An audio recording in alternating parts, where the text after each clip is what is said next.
Я дочь солдата, у меня папа был офицер, я из офицерской семьи, и я знаю военную жизнь. Но когда-то было слово офицера, слово чести, слово мужчины. Я в каждом военном человеке вижу своего сына, потому что мои дети военные.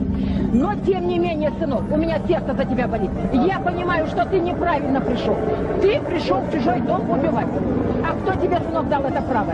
Чечня, например, мы Ингушетия. Вот мы Ингушетия. Мы с ними граничим. Но если вы через нас идете, вы понимаете, нам потом с ними жить, они скажут, а что же вы их прям поцеловали, пропустили. Вы поймите правильно, сынок, ты пойми. Откуда у тебя такая гарантия, что ты пойдешь туда и придешь назад целый? Не придешь. Раз ты к нему пришел агрессором, убийцей, то он будет ответно стрелять.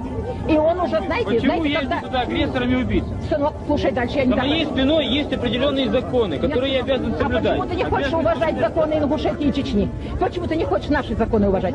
Слушай дальше, сынок, подождите, я разговариваю. Мы сейчас будем говорить. Придешь назад целый, не придешь. Раз ты к нему пришел агрессором, убийцей, то он будет ответно стрелять.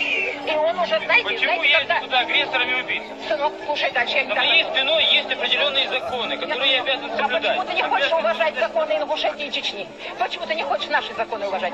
Слушай дальше, сынок, подождите, я разговариваю. Мы сейчас будем говорить. Нет, сынок, я хочу, чтобы ты дальше сказал солдатам. Я тебе говорю, как тому, кто стоит рядом. А ты, сынок, от меня скажи дальше.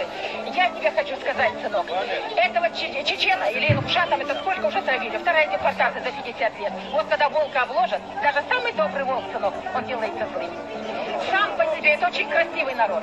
Это очень добрый народ. Ты ему улыбнешься, он тебе душу готов отдать. Если ты когда-нибудь с ними дружил, ты должен знать этот народ, сынок. Это очень гостеприимный народ, красивый народ.